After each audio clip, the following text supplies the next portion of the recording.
Lesson 9. Be kind to our language. Avoid pronouncing the phrases everyone else does. Think up your own way of speaking, even if only to convey that thing you think everyone is saying. Make an effort to separate yourself from the internet. Read books. Victor Klemperer, a literary scholar of Jewish origin, turned his philological training against Nazi propaganda. He noticed how Hitler's language rejected legitimate opposition. The people always meant some people and not others. The president uses the word in this way. Encounters were always struggles. The president says winning. And any attempt by free people to understand the world in a different way was defamation of the leader, or, as the president puts it, libel. Politicians in our times feed their cliches to television, where even those who wish to disagree repeat them. Television purports to challenge political language by conveying images, but the succession from one frame to another can hinder any sense of resolution. Everything happens fast, but nothing actually happens. Each story on televised news is breaking until it is displaced by the next one. So we are hit by wave upon wave, but never see the ocean. The effort to define the shape and significance of events requires words and concepts that elude us when we are entranced by visual stimuli. Watching televised news is sometimes little more than looking at someone who is also looking at a picture. We take this collective trance to be normal.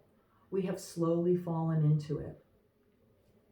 More than half a century ago, the classic novels of totalitarianism warned of the domination of screens, the suppression of books, the narrowing of vocabularies, and the associated difficulties of thought. In Ray Bradbury's Fahrenheit 451, published in 1953, firemen find and burn books, while most citizens watch interactive television. In George Orwell's 1984, published in 1949, books are banned and television is two-way, allowing the government to observe citizens at all times. In 1984, the language of visual media is highly constrained to starve the public of the concepts needed to think about the present, remember the past, and consider the future. One of the regime's projects is to limit the language further by eliminating ever more words with each edition of the official dictionary. Staring at screens is perhaps unavoidable, but the two-dimensional world makes little sense unless we can draw upon a mental armory that we have developed somewhere else. When we repeat the same words and phrases that appear in the daily media, we accept the absence of a larger framework.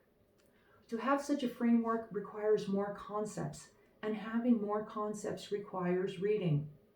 So get the screens out of your room and surround yourself with books.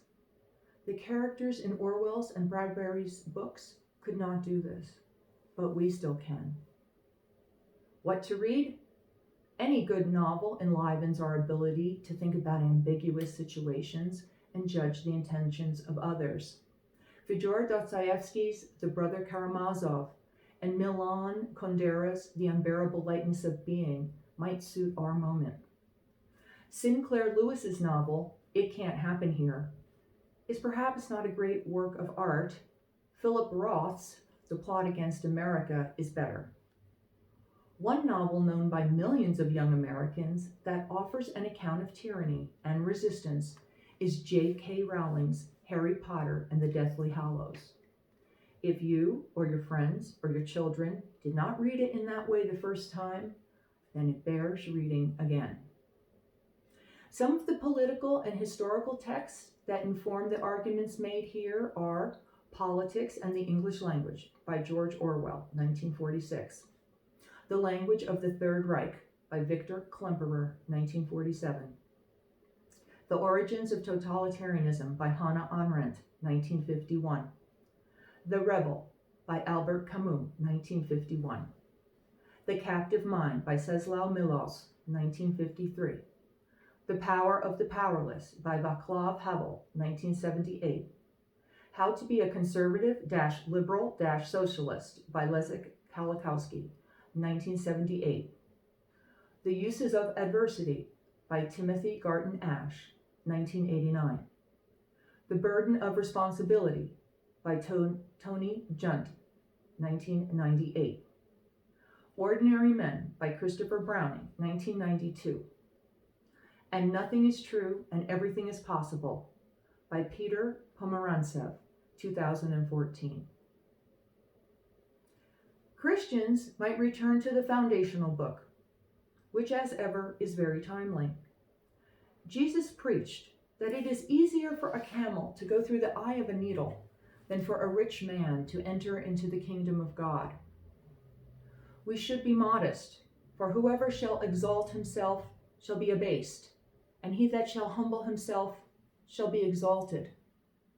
And of course, we must be concerned with what is true and what is false. And ye shall know the truth, and the truth shall make you free.